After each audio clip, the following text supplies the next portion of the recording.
Jezero Tus oziroma Rozasto jezero je drugo največje jezero v Turčiji. Sam upam, da nav kakšnega prav velikega računa potem, ko oddava avto nazaj. Flamingoti, sred Turčije.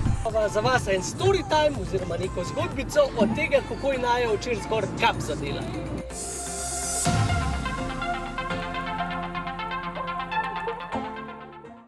Hej ho! Dobrodošli nazaj na najinem kanalu. Z vami sva Ponč pa Sonč in nadaljujemo s to avanturistično popotniško serijo vlogov po Turčiji. Če se nama pridružuje šele tukaj na dobri polovici potovanja, naj ti poveva, da smo si v prejšnjih epizodah pogledali že marsikaj.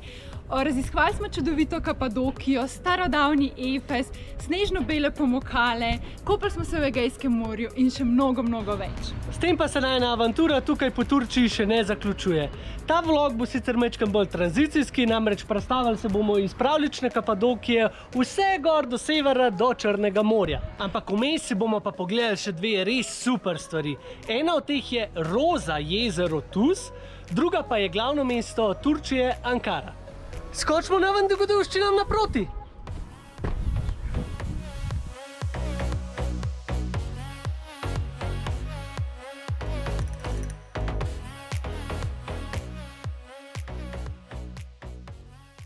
Jezero Tus ali Roza jezero je trenutno posušeno, tako da neke te lepe roza barve sicer ne vidva pa precej ene bele, ker ostane pa en kup ene soli. Jezero Tus oziroma Rozasto jezero je drugo največje jezero v Turčiji in ne boste verjeli, je eno izmed največjih slanih jezer na svetu. Kot lahko vidite, je jezero trenutno izsušeno, tako da nažalost ne vidimo tiste očarljive roza barve. Kar pa v bistvu ni nobena redkost, namreč jezero je globoko samo 1 meter in v bistvu v daljšem sušnem obdobju se izsuši. Naju ni prvič, da občudujeva lepote rozastega jezera. Enega takega podobnega sva videla že v Mehiki. Je pa v bistvu med njimi razlika, zakaj so roza barve. Pink Lake na Yucatanu je roza barve zaradi Artemis selina oziroma rakcev, ki prebivajo v slanih vodah. V jezeru Tus pa to roza barvo povzročajo halobakterije in pa mikroalge. Tole je pa cel kup ene soli. A malo vzameva za domov, Ponč? Ne rabimo, mi imamo piranske soline, ki so boljše kot tole. Kaj pa ti veš, tisto je morsko, to je pa jezerska sol. Tukaj pravijo, da naj bi bila ta sol ful zdravilna in v bistvu tudi jo prodajajo. Lahko si pripravljate razne kopeli ali pa pač za posoliti hrano.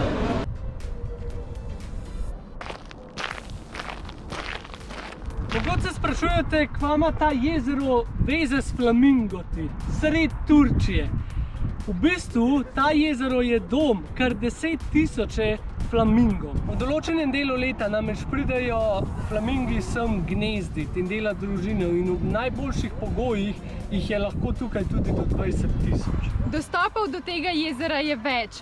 Do jezera lahko dostopate po kjerikoli lokalni cesti, ni prepovedano. Če pa iščete najbolj sprotno dostopno točko v bistvu iz Kapadokije do Ankare, je pa tukaj restauracija Lake Tus, pri kateri v bistvu se lahko ustavite, je nekje ravno 150 km do Ankare in 150 km do Kapadokije, čisto v bistvu na skrajnem severu jezera, imajo pa tukaj tudi tako veliko parkirišče in pa WC-je. Za vse tiste, ki se pa mislite odpraviti pač na road trip tukaj po Turčiji, pa bi bilo mogoče fajn, da veste še majčkeno, kar se samih cest v Turčiji tiče. Načeloma naju je zelo presenetilo, da ima Turčija izredno lepo cestno infrastrukturo, ceste so dobre, ful pasov, malo džumbusa je edino v mestih, ampak dobro, to pri 2-milijonskem mestu že težko, da ne bi bilo. Je pa drugače Turčija totalen no chill, kar se hitrosti in radarjev tiče.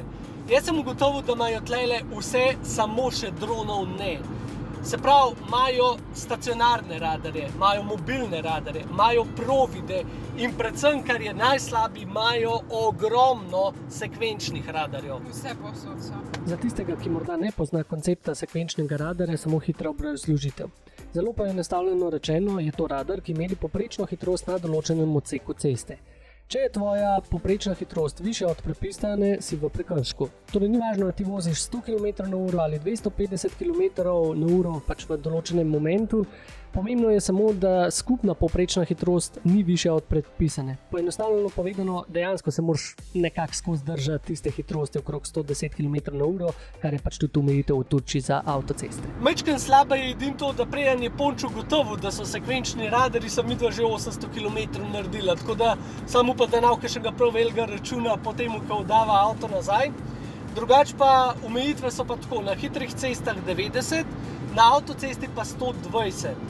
Zdaj, verjetno so te tudi majčkeno slabo počutili, ker vas bojo vsi prehtevali po vseh cestah. Morate vedeti, da domačini Turki se ful ne držijo teh predpisov, ampak dajte vi kar voziti po omejitvah, ker zelo hitro imaš malo pretežko nogo. Ja, po mojem oni točno vejo, kje je kakšen radar pa scene, tako da... No, toliko majhen potovalniških nasvetov za tukaj po Turčiji. Tole je bilo spet noro. Mava hotel sred centra Ankare in spet sva kar enemu pustila ključ, da nama avto parkira. Pa v 10 sekundah sva mogla vse pobrati ven iz avta, pa leteti, pa ful stvari imava v avtu.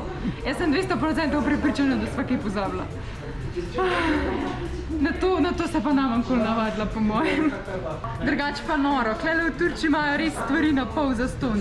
V glavnem mestu, v centru mesta Turčije, sva za hotel s 5 zvezdicami odštela 41 €, pač na sobo. Me prav zanima, kakšna bo zdaj ta soba. Še en popotniški lifehack.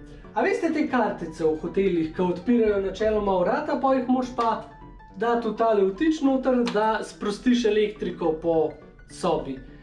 No, midva sva ugotovila, oziroma jaz sem bil dolgo cajta prepričan, da mora biti nujno hotelska kartica noter, da ima kakšen čip ali kaj takega, da pač elektrika dela. In je ful nepraktično, če hočeš iti recimo na večerjo, pa vmes recimo powerbanka ali pa drona filat, ker trajajo te baterije, ki so malo večje, malo dalj cajta, in pač vzameš kartico s sabo in stvar se pač ne fila, no. Lifehack. Kjerakoli kartica, vsaj tukaj v Turčiji, bova tudi v drugih državah sprobala, bo delala. Se prav, tole je kartica zdravstvenega zavarovanja, a ne una evropska, ki nima čipa. To damo ven, to damo not in je stvar urejena. Čistko za vmes pa še en zelo dobro nameren nasvet. Dejte merkat, ko kupujete vode. Pač zelo pazite, da je talele pokrovček zasilan, kad vidite, klele se kar vrti. In pač ta voda je bila že odprta oziroma je verjetno nafilana voda iz pipe noter. To se ponavadi dogaja v raznih trgovinah ali pa mogoče tudi v kakšnih restauracijah, no nama se je pa zgodilo v hotelu in tudi ko odprete, vidite, da nič ne poči. Dejte merka, da ne boste neko čudno vodo. Kljub temu, da je Ankara prestolnica Turčije, sva se odločila, da ji nekaj veliko časa ne bova namenila. V bistvu videla sva, da je od Kapadokije do Črnega morja 8 ur vožnje, kar je kar malo huda. In sva rekla, zakaj se ne bi ustavila v Ankari, ker je v bistvu lih na polovici poti in to samo pot malo razbijeva.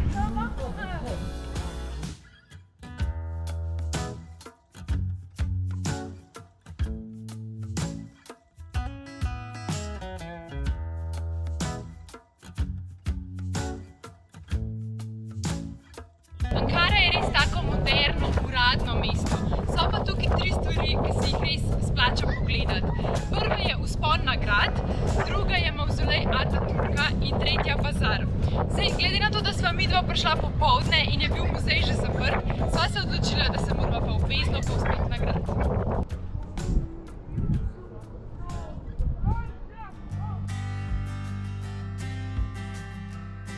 Midva sva spet v najbolj jeklemu konjičku in sva na dolgi poti. In to je perfekten čas, da imava za vas en story time oziroma neko zgodbico od tega, kako je Naja včeraj skoraj kap zadela. Najin okviren plan potovanja je šel tako, da v bistvu se od Ankare odpravava do Črnega morja, se v Črnem morju še malo pokopava, ker si je naš Ponč zaželel valove in tam so pa je valovi. In kajti in vse te vodne stvari. Ja, in potem v bistvu nadaljujeva v Istanbul. No, in seveda konkretnega plana, fiksnega plana pa še nimava. In včeraj zvečer prideva v hotel, se pač lepo namestiva in rečeva, zdaj je pa skrajni cajt, da midva rezervirava prenočišče za jutri. Prenočišče sva hotela najti v vasici Kefken, ker je Ponč najdel, da je tam res fajn plaža z valovi. Ampak nočna mora se je začela že takoj, ko sva iskala hotel v temu pač Kefkenu, sva ugotovila, da so vsi že zasedeni, na voljo sta bila sicer še 2, ki sta pa zgledala totalno razpadla in sva rekla, nekaj pa rajš ne greva. Tako da sva mogla v bistvu najprej najti drug kraj oziroma drugo vasico, kamor bi se odpravila. Naslednjo vasico sva kar dosti hitro najdla in tudi pač hotelov tam je bilo kar veliko, tako da sva rekla, ok, problem rešen, zdaj pa imava eno vasico, sam še hotel zbereva in je to. Plus, ta je bila majčkeno bližje Istanbula, kar nam je pa načeloma tudi dišal, da ne bi imela po naslednji dan spet preveč vožnje. Ta hotel sva že skoraj rezervirala, ampak sem jaz rekla, dajva sam pogledati, glede na to, da sva zdaj spremenila lokacijo, koliko pač je do te vasice. No, odpreva Google Maps, kakor sva gledala doma, bi mogli biti do Črnega morja iz Ankare 4 ure. Ko sva pa včeraj pogledala, nama je pa napisali, da je več kot 6 ur in naj je spet skoraj kap zadela. Morate vedeti, da načeloma 6 ur je že kar huda, ampak se da. Problem je drug in sicer tukaj v Turčiji so ugotovili, da zaradi teh res dolgih razdalj to ni 6 ur, ampak je 6 ur plus. Nekje na 4-5 ur vožnje sva midva ponovadi imela 1 do 2 ure dodatne, tako da v bistvu pri 6 ur vožnjah to pomeni 7 ali 8 ur vožnje. In v najhujšem scenariju, da bi bilo 8 ur vožnje brez postankov, je pa totalno nesprejemljivo, ker bi prišla v prenočišče ob 6 zvečer. Pač potem od Črnega morja nimam nič, kdo se bo ob 7 zvečer kopal.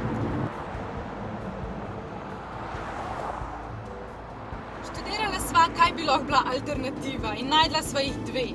Ena je, da ful zgodaj zjutraj vstaneva, kar nama malo ni dišal, ker sva že prej 2 dni v Kapadokiji spala samo 4 ure, tako da sva res rekla, morava se malo naspati, da vsaj 7 ur spiva.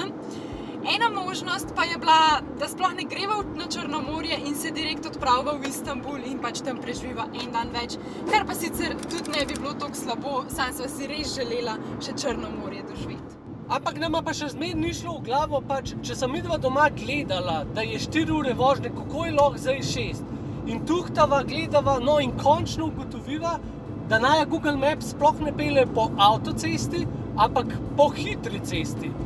A med Ankaro pa Istanbulom taka avtocesta, da jo iščeš, pač 6-pasovnica. In ni tak, da se ti čas podaljša, če ne greš po hitrejši cesti. Na vsak način sva se trudila, da bi probala pot speljati na avtocesto, sva ročno vnašala kraje, ampak naj jo ni in ni hotel peljati po tisti avtocesti Hudičevi. No, kar sva ugotovila, da je tam neka zapora ceste in je avtocesta zaprta. Zdaj, zakaj bi bila po noč avtocesta zaprta?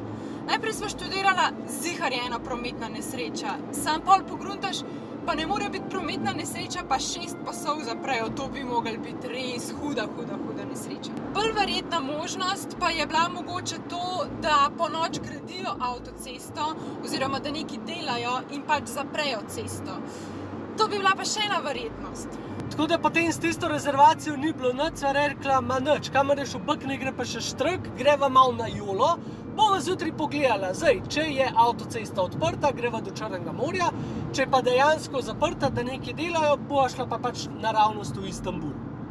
Zjutraj sva se zbudila, takoj odprla Google Maps, pogledala, a je avtocesta odprta in ne morete verjeti, je bila, tako da se zdaj vozva do Črnega morja. No, kljub temu je pa vsaj danes pred nama skoraj 400 km in pa dobre 4 ure, 5 ur vožnje. Ampak nič za to, važno, da gre počne valove, a ne? To smo pa najbolj veseli. Pa jaz na ribice zvečer. Skrenila sva dol iz avtoceste in prišla res v tisto pravo lokalno Turčijo. Res nama ni žal, da sva se odpravila proti Črnemu morju, ker po mojem bova zdajle še čist nekaj drugega doživela. Že takoj, ko sva dol skrenila, je taka ozka, ovinkasta cesta, same kmetije, čist drugačne bajte, ustavila sva se na bencinski, bili so naju ful veseli, niso mogli verjeti, ja iz kje pa sta. Sicer ne govorijo nič angleško, ampak smo se malo sporazumeli. Tudi WC je na štrbunk, res popolnoma drugačen svet. Pa tle v Turčiji ni nič nenavadenega, da se kar takole malo zraven ceste ustaviš, pa malo roke umivaš, to sva enega tamle 2 km višje gor videla. Se rekla, ja nič, pa tudi midva majčkam pomalcala. Samo on se je ustavil dejansko na cesti, midva sva pri kraju. Ja. Ja, res, čisto se nama je spremenila pokrajina. Ovinki, kmetije, zelenje, nobenega duha ne sluha o puščavi in rjavo-rumenih odtenkih.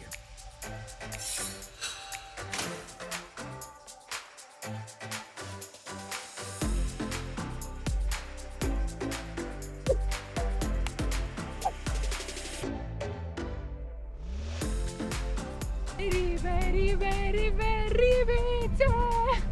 Jaz hočem ribice! Ja, prvič nimaš posluha, drugič pa tlele je en kup enega zelenja, ne vem, koš ti tlele ribice. Ribice jedu, boš videl, da bom ribice jedu. A potočenega raka pa te fore. Ribe bom jedu, 5 greva na ribe.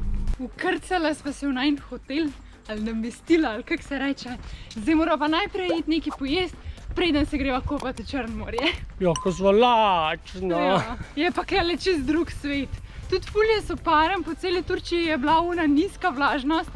Tako no, kar mal.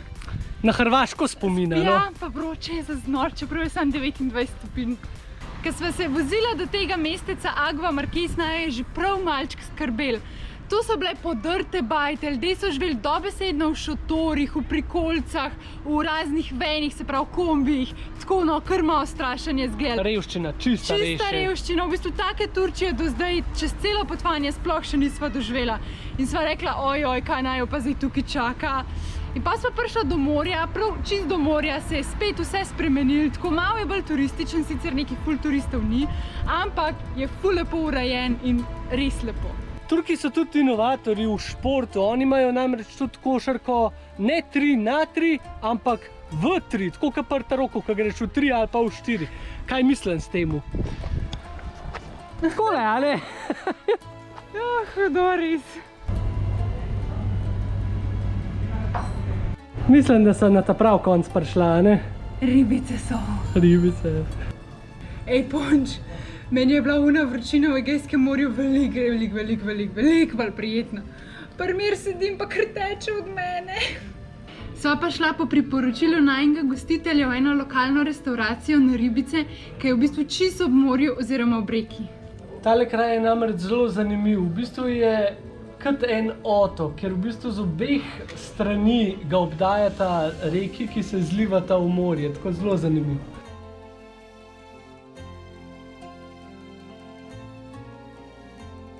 Pojedla sva, bilo je odlično, zdaj sem se pa odločila, da se ga pa končno malo pokopati v Črno morje.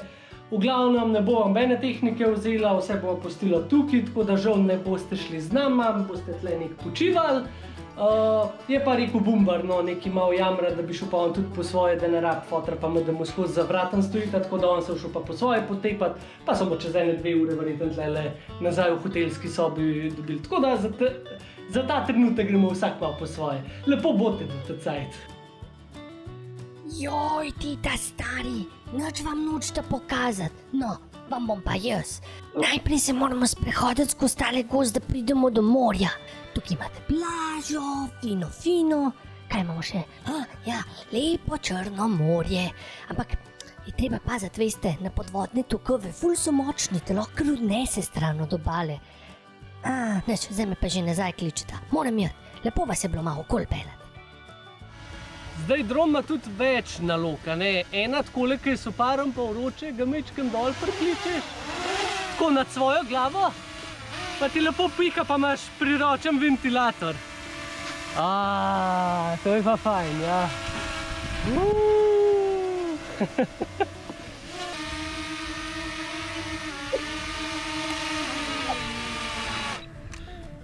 Došremo na gobčnik nataknem.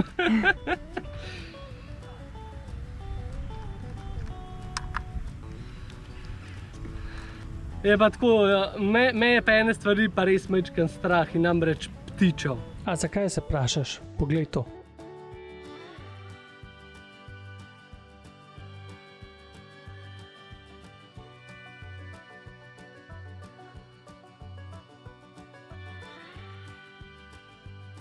In tlele, ko sem prišla, je res en kup enih galebov pa enih manjših ptičev, tako da sem poj kar Cindy Dawn s sabo vzel, da je šla za spotarja, za gledalca, da je gledala ptiče, jaz sem pa snimal, ker si ne bi želel, da ga začnejo napadati, ker to so neumni te ptiči, res. Mislijo, da je ena velika žuželka v zrak, pa jo hočejo pojesti, ali kaj jaz vem kaj. Pa smo prišli do konca hrvaške epizode. A ja, ne, nisem na Hrvaškem, samo vse tako zgleda. Mi da se vračava v hotel, da pojeva zajtrk, potem pa bova kar pičila proti Istanbulu, ker mora počas vrniti na enega jeklenega konjička. Potem se bova še 2 dni potikala po Istanbulu, tako da vabljeni, da se nam pridružite v naslednjem vlogu, ki bo kar iz Istanbula. Všečkajte, komentirajte, subscribajte se na najin kanal, do tacajt pa guli guli! Deep down, and it's not a lie.